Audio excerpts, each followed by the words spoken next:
Cumprimentamos a todos os nossos amados irmãos na graça e na paz de nosso Senhor e Salvador Jesus Cristo. A partir de agora, está começando mais uma edição do meu, do teu, do nosso programa, A Mensagem do Sétimo Anjo. E para darmos início nesta programação de hoje, nós teremos uma palavra de oração falando com o Senhor nosso Deus. Oremos todos. Gracioso e bondoso Deus, Pai de nosso Senhor e Salvador Jesus Cristo, humildemente agradecemos o Senhor pelo privilégio de estarmos outra vez juntos com o teu povo, reunidos através desta forma virtual, em espírito e em verdade, e nós agradecemos por essa bênção de termos o teu povo junto conosco, Pai. E eu peço a bênção em favor de todos, que todos sejam abençoados e que o nome do Senhor seja glorificado através das nossas vidas. Nós pedimos tudo isto humildemente, no precioso e sagrado nome do Senhor Jesus Cristo. Amém. Amém. Graças a Deus. Meus irmãos, este programa... Bom, vamos citar a Escritura aqui. Aqueles que desejarem acompanhar podem ir procurando enquanto nós damos as notas rotineiras, não é? Este programa é publicado através deste canal todos os dias no horário das 18 horas. E é uma gentileza da igreja que está em Santa Bárbara do Oeste na Rua Romênia 212, no Jardim Europa. E nós temos cultos ali às quartas-feiras, às 19 horas e aos domingos, às 18h30. Na cidade de Campinas, o nosso tabernáculo está na Rua Geraldo Gonçalves Dias, número 130, no Parque Residencial Shalom. Os cultos ali são realizados às quintas-feiras, às 19 horas e aos domingos, às 8h30 da manhã.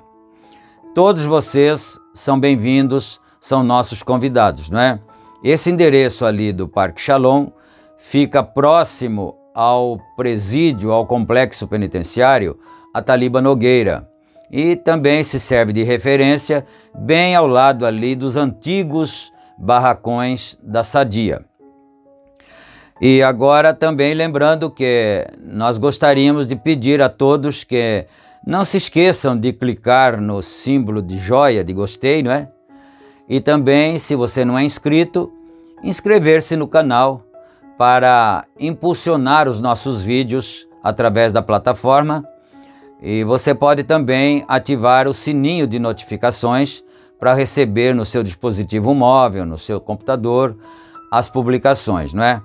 E nós temos 3 grupos de WhatsApp, onde são publicados também toda a publicação deste canal. Então nós enviamos para os grupos. Se você quiser fazer parte, ser participante de um dos grupos, é só fazer a sua solicitação através do número que está aí na descrição, ou então você pode deixar também aí nos comentários o seu pedido, o seu número, e nós te adicionaremos como participante, né?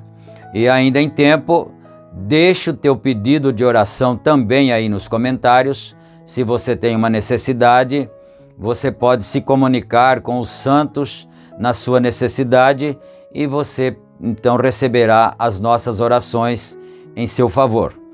Dito tudo isto agora, então, nós vamos para a leitura bíblica, conforme nós já anunciamos. Amós capítulo 3, versículo 7, não é? Amós 3, vamos fazer assim, vamos começar do verso 1 e irmos até o verso 7. Então fica sendo Amós capítulo 3, começando no versículo 1. Vamos aqui.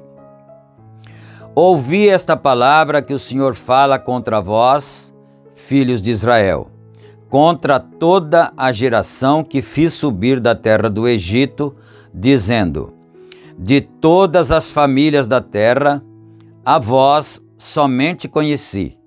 Portanto, todas as vossas injustiças visitarei sobre vós. Andarão 2 juntos, se não estiverem de acordo? Bramirá o leão no bosque, sem que tenha presa? Levantará o leãozinho no covil, a sua voz, se nada tiver apanhado? Cairá a ave no laço em terra, se não houver laço para ela? Levantar-se-á o laço da terra sem que tenha apanhado alguma coisa? Tocar-se-á a buzina na cidade e o povo não estremecerá? Sucederá qualquer mal à cidade e o Senhor não o terá feito? Certamente o Senhor Jeová não fará coisa alguma sem ter revelado o seu segredo aos seus servos, os profetas. Amém. Graças a Deus. E nós faríamos aqui um pequeno acréscimo entre parênteses, não acrescentando a Bíblia, mas um comentário, não é? Jesus Cristo é o mesmo ontem e hoje e eternamente. Amém. Então nós vamos aqui agora para a mensagem que está em apreço, que é a mensagem É Sua Vida Digna do Evangelho, e nós estamos parados no parágrafo 233 desta mensagem, que já está para o final já, não é? E nós vamos prosseguir aqui. Só para fazer uma pequena recordação, os irmãos se lembram que no culto anterior, o irmão Carson veio falar com o irmão Brana e eles tinham programado uma reunião com 300 ministros que eram contrários às doutrinas do profeta irmão Brana. Então, eles programaram essa reunião e convocaram o profeta, convidaram o profeta, mas de uma forma disfarçada, não é?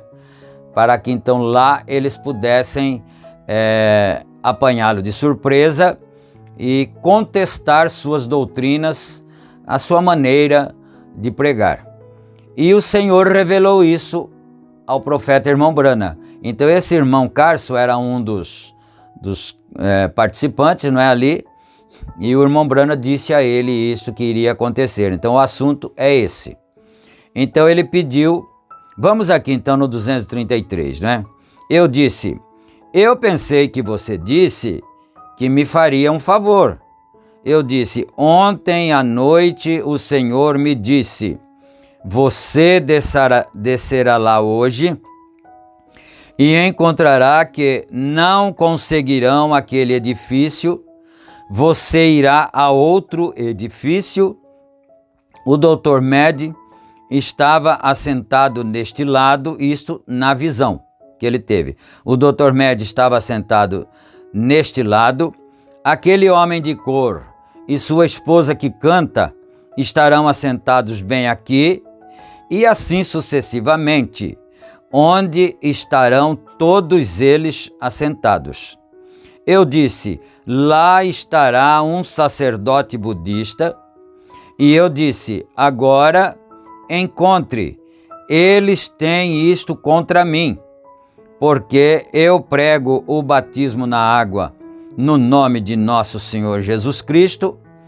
Eles têm isso contra mim, porque eu prego a semente da serpente e contra a evidência de que cada homem que fala em línguas tem o Espírito Santo e coisas.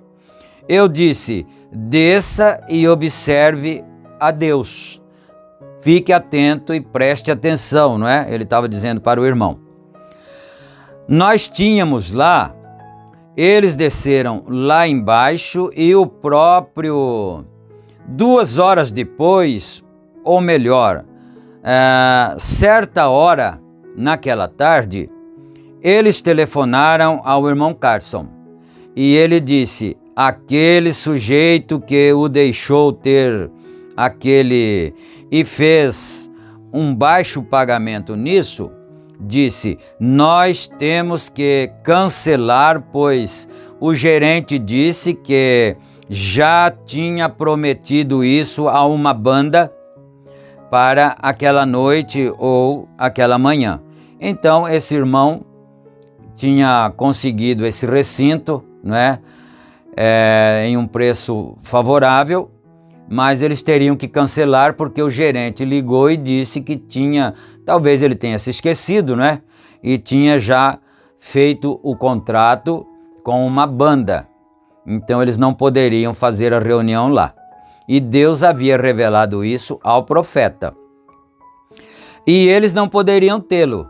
Então saímos da cidade e da região e naquela manhã, quando chegamos lá, nos pusemos de pé e o irmão Carson disse, há uma coisa, vocês irmãos podem discordar com o irmão Brana, mas disse, ele não está com medo de dizer o que ele crê. Ele disse, ele me disse que estas coisas aconteceriam exatamente da maneira que elas são. Ele disse, agora aqui está ele, deixe-o falar por si mesmo.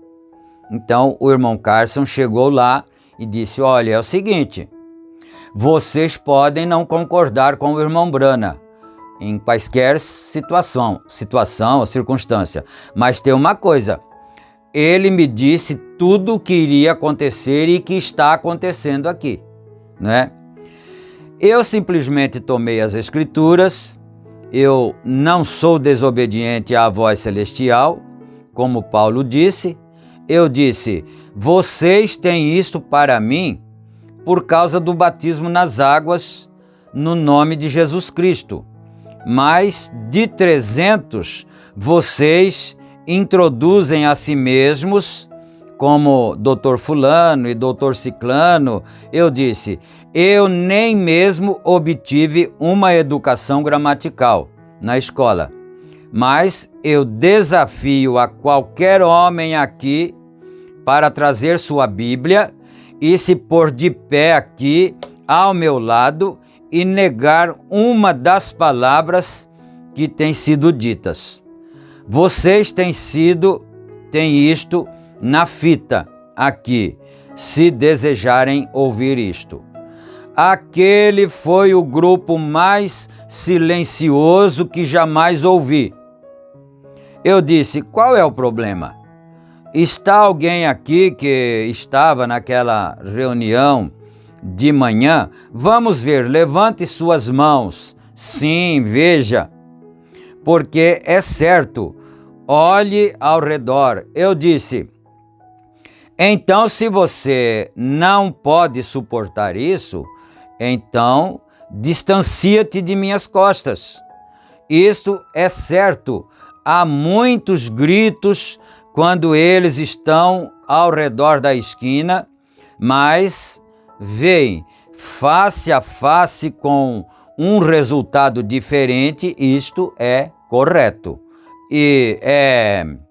Então ele disse, bom, se vocês não concordam com essas coisas, então vocês podem se afastar de mim, não é?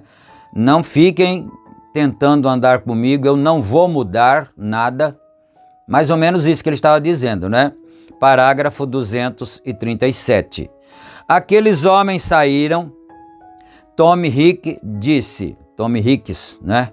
Disse, quero 300 fitas daquelas para enviar para cada pregador trinitário que eu conheço. Aqueles homens me apertaram a mão e disseram, nós desceremos até o tabernáculo e seremos batizados outra vez. Então, quando ele terminou, o profeta Irmão Brana terminou a sua fala, eles vieram, apertaram a mão dele e disseram, tudo bem, Irmão Brana, nós desceremos ao tabernáculo, Brana, não é? Naturalmente, e seremos batizados outra vez. Onde estão eles? Desculpas, eu não posso fazer isso, minha denominação não me permite fazê-lo. Eu me casei, eu comprei uma junta de boi, ou melhor, uma junta de bois, eu comprei um pedaço de chão, eu tenho que ervê-lo. Vem, algumas daquelas coisas como desculpas. Não é isso certo? E aquela vida digna do Evangelho fica onde? Né? Quer dizer, nós temos muitas desculpas, nós devemos mais reverência à organização, ao grupo que pertencemos, não é? Então, é isso uma vida digna do Evangelho? Ele está perguntando. Se o Evangelho está correto, vamos vender tudo que temos e vivermos por ele, ser um cristão, sim, Senhor, amém. Observe agora, enquanto concluímos, mas suas desculpas são seus credos e denominações. É como uma árvore. Estava olhando no Irmão Banks outro dia. Eu tinha um pinheiro que plantei quando primeiro mudei lá para cima. Cerca de 15 anos atrás ou mais. E deixei aquelas trepadeiras crescerem pelas galhas do pinheiro e não podíamos conseguir passar o cortador lá embaixo. E lá não havia nenhum broto de grama. E eu entrei lá embaixo, tomei um serrote e cerrei seus galhos até que o pinheiro ficou bem aqui, onde você podia andar debaixo dele, como um arado. E o mais bonito grupo de grama que já se viu está sob ele agora. O que foi isso? Então ele está contando aqui a experiência do pinheiro. Ele plantou esse pinheiro, depois a trepadeira cresceu no pinheiro, envolveu os galhos do pinheiro, não é? E aí não deixava mais a luz brilhar sobre ele. E, portanto, embaixo ficou muita sombra e aí não nascia mais grama. É isso que ele está contando aqui. Ele está fazendo uma comparação com a vida do crente, não é? O que foi isso? A semente estava lá. Ela tinha que receber luz. E uma vez que a denominação, suas desculpas, tentam tapar aquela semente que você sabe que verdadeiramente está lá, você está fazendo o papel de Ló. Lance aquelas coisas para um lado e deixe a luz do Evangelho brilhar sobre ela. O poder de Jesus Cristo, sim, Senhor, conservando a luz fora dela, isso não a deixará viver. Pois, se a luz chega a ela, ela dará vida. Esta é a razão pela qual as pessoas dizem: não vá em alguma daquelas espécies de reuniões. Eles estão com medo de que alguma luz atinja um de seus membros. Então, as pessoas às vezes tentam proibir as outras de irem em determinado lugar, em nossos cultos, por exemplo, porque eles têm medo que a pessoa vá e se converta. Eu quero contar um fato acontecido conosco, com a gente, há uns 30 anos atrás já. Nós tínhamos um carro de som com 5 irmãos, todos tinham uma porção de folhetos, né, cada um. Então o carro ia andando e falando, e os irmãos, 2 de cada lado, né? Então eles iam distribuindo os folhetos nas casas. E quando eu cheguei numa casa, eu ofereci o folheto, era gratuito, não tinha que se pagar nada, não é? Eu cheguei numa casa e ofereci o folheto, e no folheto continham as escrituras, as referências bíblicas. Aí a pessoa disse para mim: não, eu não aceito. Eu falei: mas é de graça, não tem problema nenhum, a Bíblia diz que você pode examinar tudo e reter o bem, né? Aí ele falou: não, eu não aceito porque eu já tenho a minha religião. Eu falei: mas então, você tem medo de examinar todas as coisas? E se por hipótese a sua religião estiver errada? Ele falou: não, eu não aceito, e acabou. Eu falei: então você tem medo do quê? De se converter? É isso?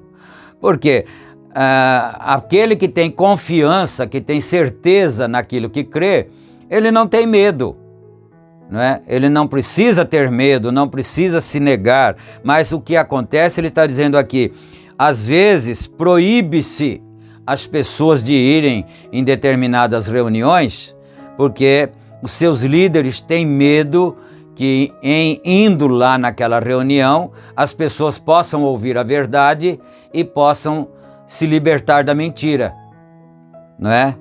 Agora, vamos aqui no 240. Recordam da mulher no poço? Ela era uma prostituta. Lá se colocaram de pé aqueles sacerdotes e viram a Jesus dizer a Natanael: eu te vi quando você estava sob a figueira. E os sacerdotes disseram: ele é Belzebu, ele é um adivinhador, este é o diabo. Então os sacerdotes, quando viram ou ouviram Jesus dizendo para Natanael, porque Filipe chegou lá e chamou Natanael: venha que eu quero te mostrar um jovem pregador que prega coisas tremendas, e eu estou pensando, em outras palavras, né, que esse possa ser o Messias, que nós estamos esperando. Então, Natanael disse, mas de onde é esse pregador? Ele disse, é de Nazaré. Aí Natanael disse, mas de Nazaré pode vir alguma coisa boa? Né? De qual escola ele veio, de qual seminário, de qual grande denominação ele veio? Ele disse, bem, venha e veja, né? Vamos lá, você tira suas próprias conclusões. Então, o irmão Natanael estava orando debaixo da figueira, o irmão Felipe chegou lá e chamou ele, porque o irmão Felipe já havia estado em uma reunião ou mais do Senhor Jesus Cristo, né? Então foram. Chegando lá, quando eles chegaram, ambos chegaram à presença do Senhor Jesus Cristo, todos vocês já leram a Bíblia, né? Ele disse, apontou para Natanael e disse, aí está um verdadeiro israelita em quem não há dolo, em quem não há engano. Aí Natanael perguntou para ele, Senhor, mestre, de onde tu me conheces? Como sabes que eu sou uma pessoa honesta, correta, sincera, fiel a Deus? Ele disse, eu te vi antes que Felipe te chamasse, quando você estava orando debaixo da figueira. Pronto, foi o suficiente para Natanael, não é? Agora, os sacerdotes, quando ouviram isso, disseram, ele tem um demônio, ele é Belzebu, ele é um adivinhador, e assim por diante, né? Mas ele está se referindo, ele vai se referir à mulher lá no poço. Esta pequena mulher, quando ela subiu lá em seu estado imoral, vivendo com 6 homens, né? Ela já havia tido 6 maridos, né? E quando ela subiu lá, naquele estado que ela estava, e Jesus disse, dá-me de beber, a conversa começou, ele disse, vá e traga o seu marido aqui. Ela disse, eu não tenho nenhum, né? Primeiro, você sabe, quando ele pediu água, ela refutou. Ela disse, como sendo você judeu, pede a mim de beber, que sou uma mulher samaritana? Os judeus não se comunicam com os samaritanos. A denominação A não se dá com a denominação B, né? É uma aplicação que eu estou fazendo, né? A nossa igreja não se dá com aquela igreja, agora você é de lá e eu sou de cá, e por que você está falando comigo e me pedindo de beber? Ele disse, mulher, se você soubesse quem é que está te pedindo de beber, tu lhe pedirias e ele te daria água viva, né? E aí, e você nunca mais teria sede.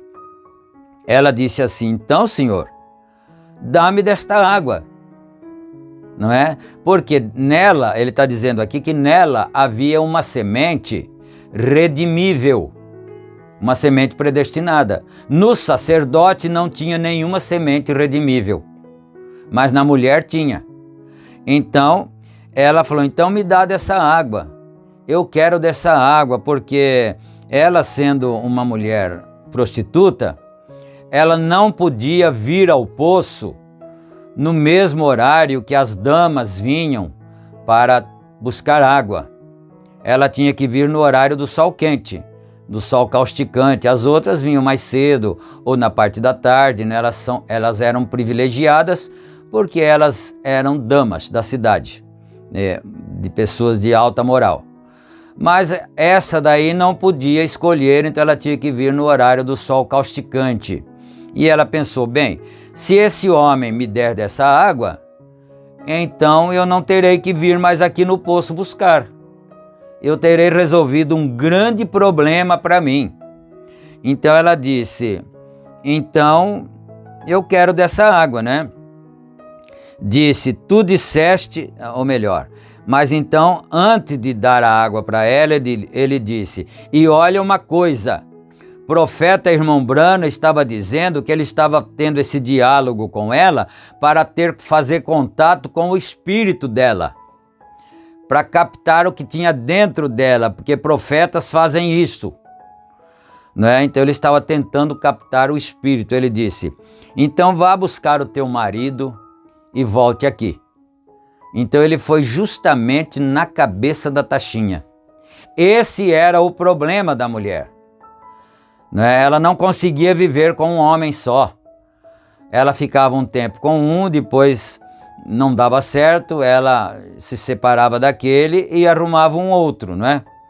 Então, quando ele disse isso, vá buscar o teu marido e venha cá, ele foi justamente no problema da mulher, na ferida, né? Então, ela disse: eu não tenho nenhum, né? Não tenho marido.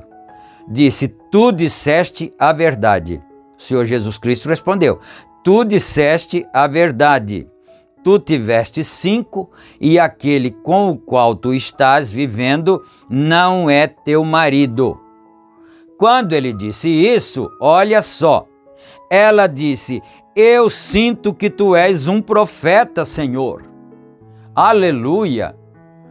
Não foi a mesma reação do sacerdote, que tinha uma vida impecável, que tinha seu colarinho virado, a sua vida era irrepreensível diante das pessoas, mas não tinha semente lá dentro redimível, né? Então ela disse: eu vejo que tu és um profeta, Senhor. Eu sei que o Messias fará isto quando ele vier. Jesus disse: sou ele. Amém? Quer dizer, lá na Bíblia ele diz: sou eu que falo contigo. Eu sou o Messias. Isso não é maravilhoso? Por que ele não disse a mesma coisa para o sacerdote? Porque o sacerdote não tinha semente redimível, mas ela tinha. Então ele disse: eu sou o Messias, sou eu que falo contigo. E ela não o chamou de Belzebu, mas ele disse: então vá chamar o teu marido e volte aqui, não é? E ela saiu gritando pela cidade de Sicar e dizendo: gente, pessoas, homens, mulheres, venham todos para o poço. Eu encontrei o Messias que está lá, o Messias está na terra. Aleluia! O Messias é vindo. Aleluia! Aleluia! Glória a Deus! Aquilo determinou isso. Quando aquela luz brilhou naquela semente colocada naquela pequena e velha prostituta, seus dias de prostituta terminaram. Aleluia! Amém! Quando a luz brilhou, os dias de pecado dela terminaram. Glória a Deus! Ela foi pelas ruas glorificando a Deus, dizendo: venham e vejam a um homem, o qual me contou as coisas que tenho feito. Não é este o Messias? O que era isto? A luz atingiu aquela semente, refugiada na sombra de uma prostituta. Sim, Senhor, não é? Isso é maravilhoso. Isso acontece ainda hoje com as pessoas, não é? A luz, então, a semente estava refugiada na sombra, mas não podia brotar porque a luz não tinha brilhado ainda sobre aquela semente. Sim, Senhor. Agora vou dizer isso para concluir. Eu não sei quantas páginas mais eu tenho, mas eu, logicamente, não as tomarei todas. Há umas 10 mais. Isto é aproximadamente o meio. Mas vamos concluir dizendo isto. Então agora, nós vamos parar aqui, o nosso tempo está se esgotando ali, não é? Vamos ler só mais o 243 aqui, quem sabe dar um fechamento melhor. Vamos comparar algo em tempo. Uma vida digna. Vamos comparar a vida do Santo Paulo e a do jovem mancebo, rico. A mesma luz derrubou ambos, os homens, ambos tiveram o mesmo convite de Jesus Cristo. É isso correto? ambos eram bem treinados nas Escrituras, ambos eram teólogos. Recordem, Jesus disse ao pequeno e rico mancebo: guarda os mandamentos. Disse: tenho feito isto desde a minha juventude. Ele era um homem treinado, e o mesmo era o São Paulo. Ambos eram bem treinados nas Escrituras, mas ambos tinham a palavra. Um tinha um conhecimento, o outro tinha em si o germe da vida. Quando aquela luz brilhou na frente de Paulo, ele disse: Senhor, quem és tu? Disse: eu sou Jesus. Toda vez que a luz brilha para uma semente eleita, o Senhor se revela a ela. Aleluia. Eu sou Jesus, então aqui estou. Ele estava pronto. Agora eu vou parar aqui, não é? Agora, no caso do mancebo, você sabe que ele era um homem rico e ele tinha muitas propriedades, não é? E o Senhor Jesus Cristo, ele disse que guardava todos os mandamentos, não é? Então o Senhor disse para ele: então você vai, vende tudo que tens, reparte-o com os pobres e vem e segue-me, e terás um tesouro no céu. E o que aconteceu com ele? Ele saiu cabisbaixo, entristecido, porque ele não podia fazer aquilo, porque ele era dono de muitas riquezas. Pronto, ele fez a escolha dele, não é? Que Deus nos ajude também a fazer a nossa escolha cada dia. Se alguém ainda não fez a sua escolha, às vezes está acompanhando este programa, está ouvindo esta programação, esta mensagem e ainda não fez a sua escolha, faça hoje a sua escolha, né? Faça determine o seu destino através da sua escolha. Que Deus nos ajude. E nós vamos orar agora. Gracioso e bondoso Deus, Pai de nosso Senhor e Salvador Jesus Cristo, humildemente nós te agradecemos, ó Pai, pelas bênçãos, pelas vitórias, pela graça alcançada do Senhor. E agora eu peço a Deus a cura divina para os doentes, aqueles que estão hospitalizados, aqueles que estão em suas casas enfermos. Ó Deus, aqueles que por acaso sofreram algum acidente, estão acometidos de alguma enfermidade incurável que a medicina não tem dado conta de solucionar, de resolver. Mas o Senhor é todo-poderoso, o Senhor é capaz de curar, o Senhor pode fazer todas estas coisas em nosso favor, ó Pai. Abençoa cada família, cada pais de família, cada filhos, cada casal, em nome de nosso Senhor Jesus Cristo. Nós pedimos estas bênçãos e nós te agradecemos humildemente, agora e para todos sempre pedimos e agradecemos em nome de Jesus. Amém, amém. Graças a Deus, meus amados irmãos, chegamos ao final da apresentação de hoje, mas se o Senhor nosso Deus permitir, amanhã nós estaremos juntos novamente, aqui através deste canal, que é a Mensagem do Sétimo Anjo, e o programa também é a Mensagem do Sétimo Anjo, e amanhã, permitindo Deus, nós estaremos juntos novamente. Fiquem todos com Deus, na graça e na paz de nosso Senhor Jesus Cristo. Amém. Amém.